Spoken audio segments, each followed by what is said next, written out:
I guess I have a question. My name is Scott Maslansky. I work with the Community Development Finance Authority. And I was just curious, that was a really great and helpful presentation. Thank you. And I guess one of my questions was just about the original definition you had up on the screen. Was really focused on substance use and drug use, but it was about a working definition of addiction. And I'm just curious if that expands beyond, drug use, or is that really kind of do you feel it's a separate category? Addiction for substance use versus addiction beyond that? Yeah, I mean, so the definition I shared here is addiction to, because it's NIDA, so National Institute of Drug Abuse, that's primarily where they put their focus. So, poly addiction. So the brain components that I talked about are the same. If it's food addiction, if it's gambling, if it's anything, it's called the mesolimbic pathway. And, again, I wanted to present in a way that was digestible and engaging and not get too much, but every addiction is a maladaptive response of those core components. So some variation of that definition would apply to anything. It's about actively seeking a substance despite the negative consequences, despite somebody intervening and say, why are you gambling? You've lost all your money, you've lost your home. It just doesn't make sense to me on the outside looking in. But those underlying components with the nerd emoji no longer in the loop saying, yeah, you shouldn't do this. That's higher level executive functioning is offline. And that's really the kind of core component of any addiction. Is it's gotten to a point where it's running on autopilot. And that's why the interventions look different, but ultimately it's going to be a period of separating and allowing that connection between the high five emoji and the nerd emoji to repair itself. But it needs to be an ongoing repair, which is why I love so much what you all are doing, because essentially what you're helping to do is facilitate that process beyond the acute stay. So that's, another, to answer your question from another angle, is addiction by nature is chronic, any addiction. So it's cure is not what we're looking at. What we're looking at is remission. So at what point, at what juncture are you considered to be in remission? We know from the Recovery Research Institute for SUD in particular, 1 year is sustained recovery, 5 years is remission. So I as a person who just recently celebrated 12 years, I would be considered in remission, thank you, from a substance use disorder. Now, I would have to take a look at some of the diagnosis codes of what that might look like for gambling versus food addiction versus sex addiction or love addiction, whatever. There might be variation in that sense, but ultimately the neurobiology part, the brain part, is applicable across the board. Thank you. Thank you, Eric. Looks like we have one in the chat from Muriel. Are there early warning signs in teens that might point to the propensity to become someone with an SUD? Yeah, and I'm actually speaking on that this week. It's a Red Ribbon Week, if you're familiar. So a lot of this has been on the forefront of my mind. So not participating in behaviors that were once, exciting. You'll notice friends changing, a shift in friends oftentimes will be associated with it. This is where it gets tricky to notice, but sleeping too much, sleeping too little. Now, when I was a teenager, I slept a lot, so it's a little hard to kind of filter through what's just a natural adolescent development. mood shifts, but again, hormonal changes oftentimes are associated with mood. But it's something that can be a red flag. Those are the big ones. I think creating a safe space is really the antidote, and trying to cultivate an environment where we could speak openly about some of the challenges that the youth are facing as it relates to social media targeting, things like this. So having the conversation, I'm not quite answering the question. Hopefully I am. The more immediate, what I've learned and understand from the clinical literature is look for changing of peer groups, look for immediate kind of instant disinterest in, let's say I love basketball. All of a sudden I don't want nothing to do with basketball. Okay, that's not really how things happen, unless something happened during basketball. But those would be red flags. I guess more solution-based stuff would be having the regular conversation that this is a reality that these kids face, and giving them opportunities to share if they've been approached, especially online. So I'm on the advisory council of Fentanyl Awareness Day. It was May 10th. It's a day that was passed in the Senate dedicated to bringing awareness for fentanyl.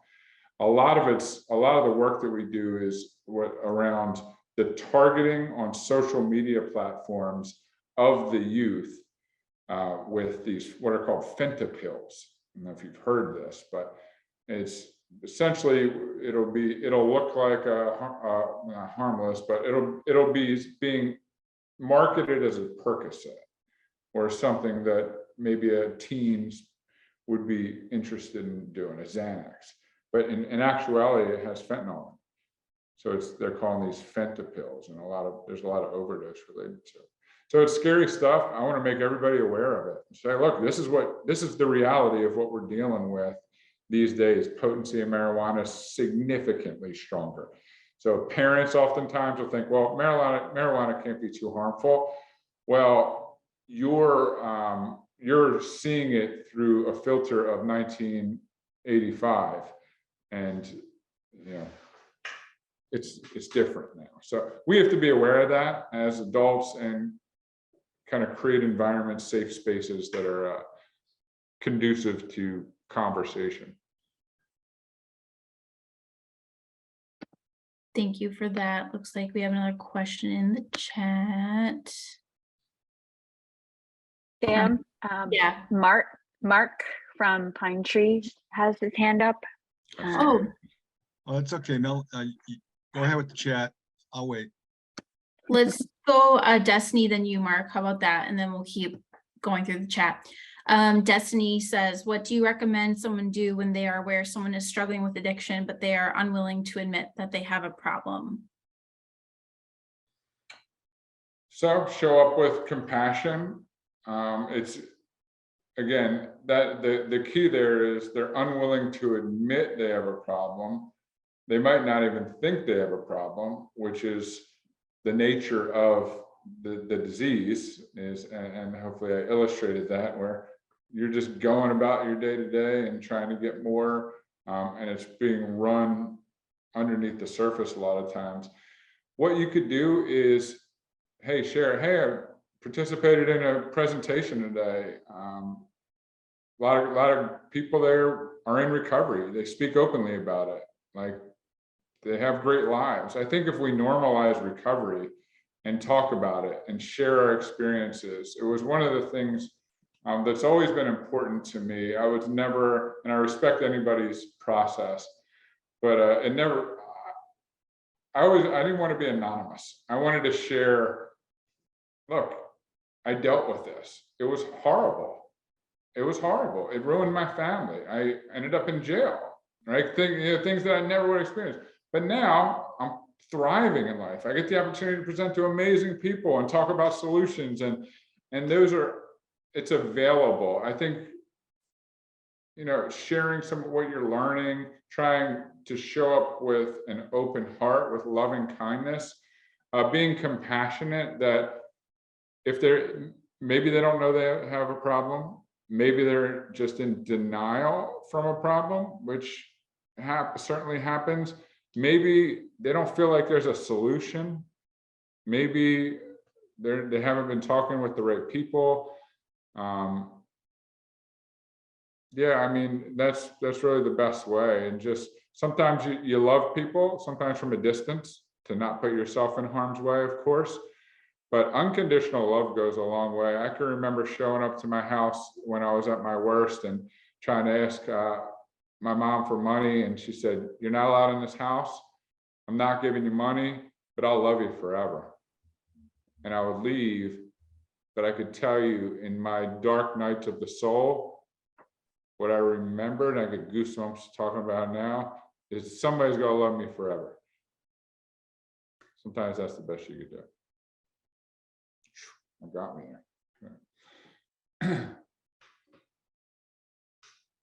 Okay, Mark, it's your turn. Thank you, Eric. That was a powerful Thanks, answer. Sam. Hi, Eric. My name is Mark Lefebvre. I'm also a person in long-term recovery. Congratulations on your journey. Looking at this through the lens of the workplace, and because many of us are either part of recovery-friendly workplaces or we're working to kind of expand that universe. It seems like we have a lot of energy and resources on prevention, treatment, and recovery. But, you know, the transition from recovery into what you called remission, that could take months, could take years. And for me, it took years. And what that meant for me was being able to live and operate in an environment that was supportive of my recovery, whether it was implicit or explicit. So the question I have here, what can we do, or what can the workforce sector do to help in that transition, the re-entry, the remission phase, whatever you want to call it? What can we do? Because many of us, it's been my experience, we think of, okay, Joe just got back from rehab. He's in an outpatient program. It's a few hours a week, and he's got some commitments and this and that. He's all set, that type of thing. And we kind of take our eye off the ball. Is there anything that we can do as employers or coworkers to support that remission process? Yeah, thank you for that question, and congratulations on your recovery.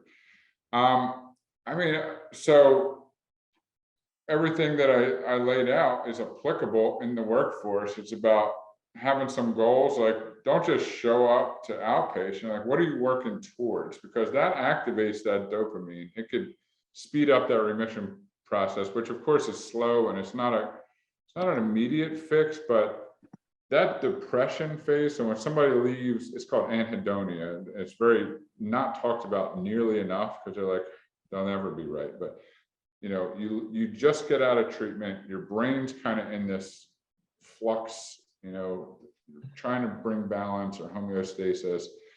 You're at work, you're checking the boxes. It's essentially like the nudge from the judge, right? Make it to the 12 step, get it signed, go here.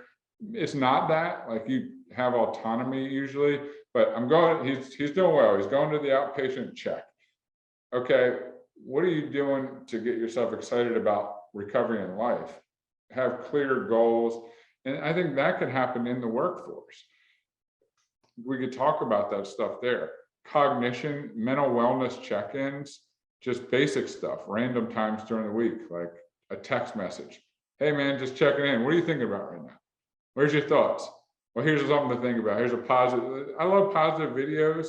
You'd be amazed at the reframing. So we talk about technical terms like CBT, and yeah, it's just like, let me think about something awesome, like that gets me excited, and it's available. So that would be something from a workforce perspective.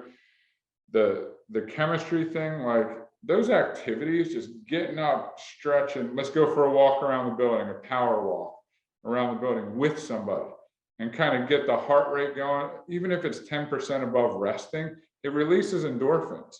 I mean, that's an immediate connection between mental health and building in these habits daily at the workplace, because you spend a significant amount of time there, right? So it's not like you can wait till after and call that recovery time. it has to be layered into and woven into the workforce.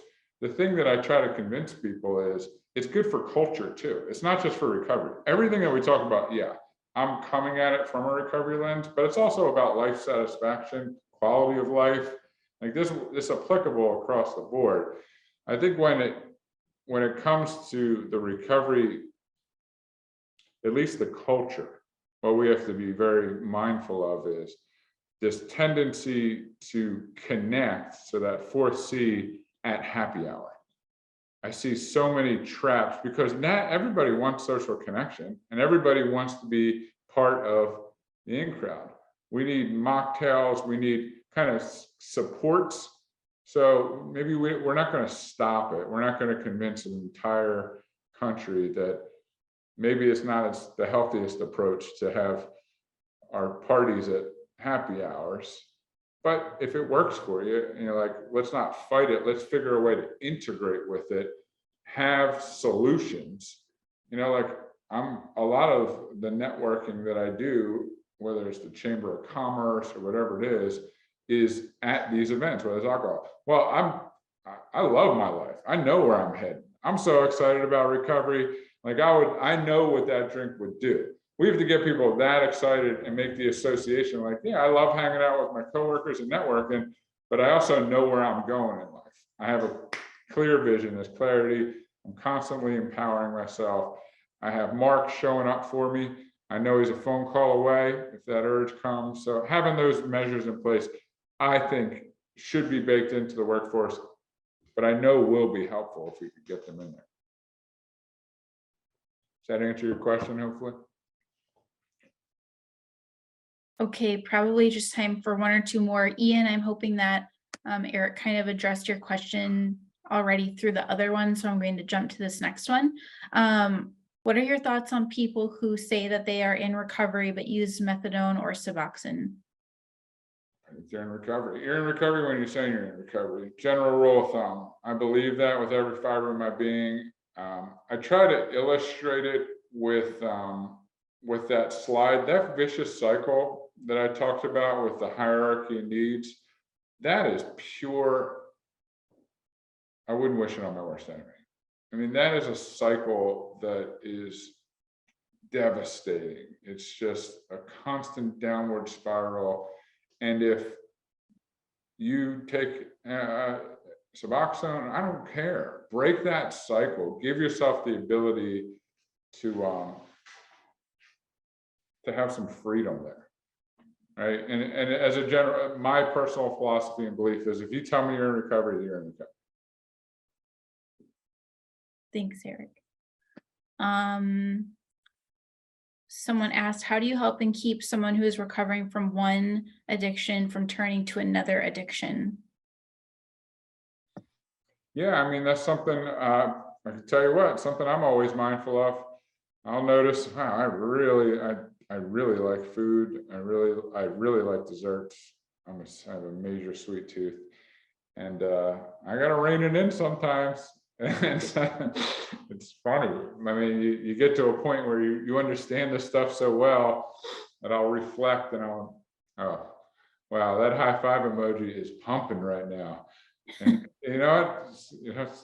fridge is right there. So in environmental factors, I mean, I'll just use treats because it really is something I'm always taking a look at. If it's not in the house, like, the harder it is to get to it, I try to put barriers, environmental factors that would make it, I want the treat, but I don't want to go to the grocery store right now.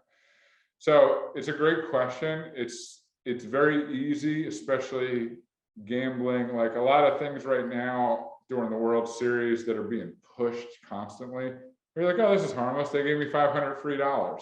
Well, that area that we talked about is primed and lubed and ready to go in any direction. So just as human beings, we should be evaluating our behaviors to say, am I choosing to do this? Like, is this fun? Am I making a deliberate decision to do this? And it's not hurting myself, it's not hurting my family, it's not quote maladaptive. then make a decision to do it. That's the nerd emoji saying, I have some volition here. It's not just impulse. And I think if other addictions sneak in, either remind yourself if the question's for yourself or if it's somebody else, try to encourage, hey, let's just take a step back. This isn't a major problem yet, but are you doing this deliberately because you want to and you're truly enjoying it and it's adding value to your life? Or are you on just repeat and stuffing as much Halloween candy? I'm going to out myself. We'll get the Halloween candy the day before. So that's, I think, a good empowering question to be asking on a regular basis. Thank you, Eric. Well, I want to be mindful of your time and everybody else's. This was a great presentation, just like it was back in 2021. So thank you all so much for being here with us. Thanks for your great questions, for showing up, for participating. We look forward to continuing our training series next week with Charlotte Stevens, who is an attorney. That one will focus more on policy and how to have a supportive conversation around legal and cultural issues as they relate to SED and mental health in the workplace. And with that, I wish everybody a great rest of your day. Thank you, everybody.